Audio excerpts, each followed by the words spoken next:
My name is Millie Cheek. I've lived in Ringgold my entire life, and I believe in this program. I believe in what it stands for, the families that it has the capability of touching, the children that it has the capability of changing their lives and giving them outlook into a great world to live in. The reason that I'm here is because of our son, whose name is Robbie. He grew up here in Ringgold along with our other children. We all stayed in the same home all these years. Robbie was born with a heart defect, and at age 14, he had to have open heart surgery to replace a valve that did not work. The surgery was a total success.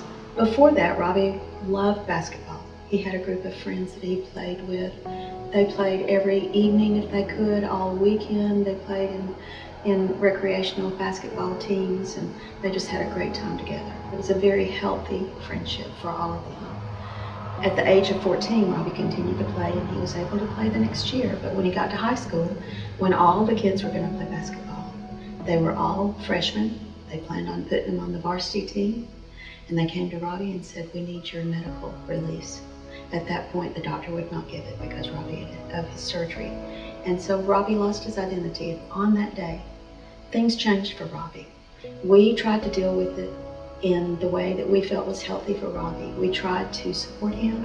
He picked up a guitar and started playing to take up for the time that he was not playing basketball. And I think he worked through a lot of things through learning to play the guitar and sang. He had a beautiful voice, but his love was basketball. And at that point, I believe when he was about 15 is when he started going down the path that we never imagined he would go. Raised in a church, we always stayed very close to God. We were a very believing family. But Robbie, trying to find himself in another way, chose the path of drugs and alcohol. And drugs more in high school, the alcohol came later. But we did not recognize that he had the problem until probably he was a senior in high school. Now, many people say, where did he get the money for drugs if he was in high school? Robbie worked. He started working when he was 15 in a yard service. He worked all through high school. His work ethics were wonderful. And he loved his job, and that was his business. And unfortunately, he did not use his funds wisely and developed this addiction for drugs. And after high school, like I said, alcohol. We tried to save him in every way that we could.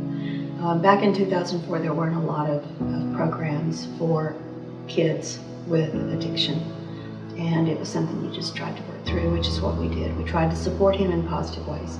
But in the age of 24, he ended up at the wrong place, the wrong time, with the wrong people. After a 3-month bout that he had completely decided that he was going to be clean, and he was.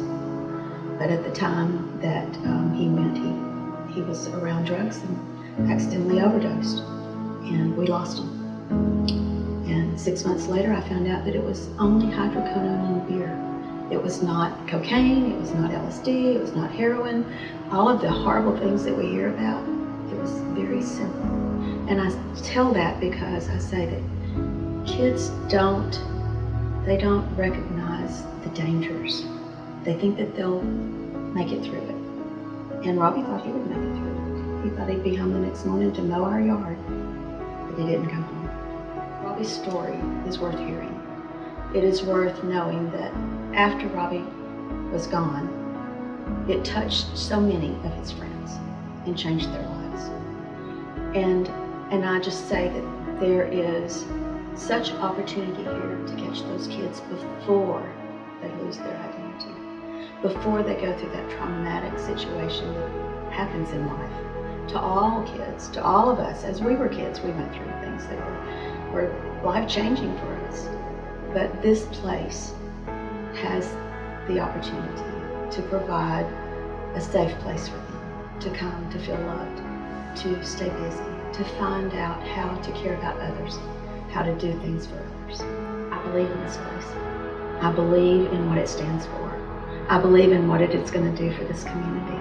I believe in how it's going to reach so many young people that need it, that are struggling, that are just begging for a place like this. So with that, with Lift, I'm all in.